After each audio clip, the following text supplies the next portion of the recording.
Hi friends, ഇന്ന് നമുക്ക് വളരെ ടേസ്റ്റി ആയിട്ടുള്ളൊരു ക്യാരറ്റ് ജ്യൂസ് തയ്യാറാക്കി നോക്കാം. ഇത് വളരെ ഹെൽത്തി ആയിട്ടുള്ളൊരു ജ്യൂസാണ്. അപ്പോൾ നമുക്ക് നോക്കാം ഇതെങ്ങനെ തയ്യാറാക്കുന്നതെന്ന്.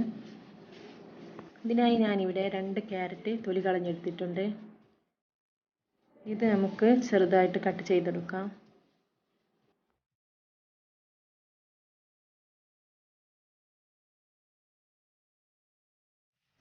ഈ ഒരു വലിപ്പത്തിലാണ് ഞാനിത് കട്ട് ചെയ്തെടുത്തിട്ടുള്ളത്. ശേഷം നമുക്ക് ഇത് വേവിക്കാനായി ഒരു കുക്കറിലേക്ക് ഇട്ട് കൊടുക്കാം.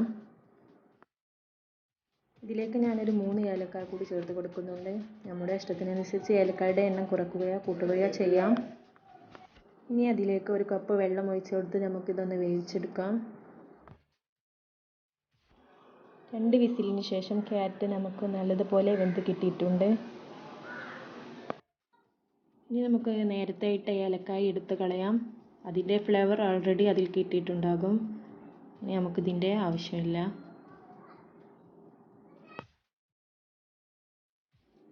കുറച്ച് നേരം ഫ്രിഡ്ജിൽ വെച്ച് തണുത്തതിന് ശേഷം നമുക്കിതൊരു മിക്സിയുടെ ജാറിലേക്ക് ഇട്ട് കൊടുക്കാം. ഇനി ഞാൻ ഇതിലേക്ക് കുറച്ച് മിൽക്ക് ക്യൂബ് ചേർത്ത് കൊടുക്കുന്നുണ്ട്. ഇത് 1/2 കപ്പ് പാൽ ഐസ് ട്രേയിൽ വെച്ച് നന്നായി ഐസാക്കി എടുത്തിട്ടുള്ളതാണ്. അടുത്തതായി നമ്മൾ ചേർക്കാൻ പോകുന്നത് 2 ടേബിൾ സ്പൂൺ ഹോർലിക്സ് ആണ്. ഇത് ചേർക്കുന്നത് കൊണ്ട് നമുക്ക് ക്യാരറ്റിൻ്റെ പച്ചച്ചുവയൊക്കെ മാറി നല്ല ടേസ്റ്റി ആയിട്ടുള്ള ജ്യൂസ് തന്നെ കിട്ടും.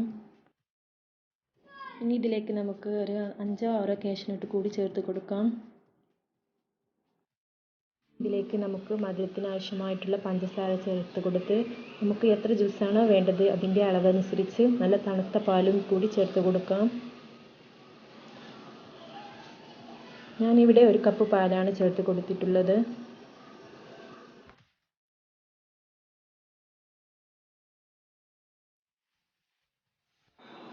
ഇനി നമുക്ക് ഇതൊന്ന് മിക്സിയിൽ നന്നായിട്ട് അടിച്ചെടുക്കാം. ഇപ്പോൾ നമ്മുടെ ടേസ്റ്റി ആയിട്ടുള്ള ക്യാരറ്റ് ജ്യൂസ് റെഡിയായി. നമുക്കിത് ഗ്ലാസ്സിലേക്ക് സെർവ് ചെയ്യാം.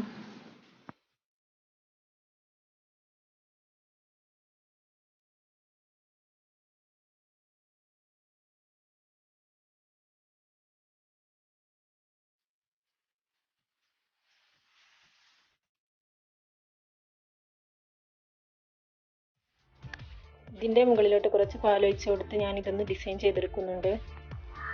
നമ്മുടെ ഓരോരുത്തരുടെയും ഇഷ്ടത്തിനനുസരിച്ച് നമുക്കിത് ഡിസൈൻ ചെയ്തെടുക്കാം കേട്ടോ.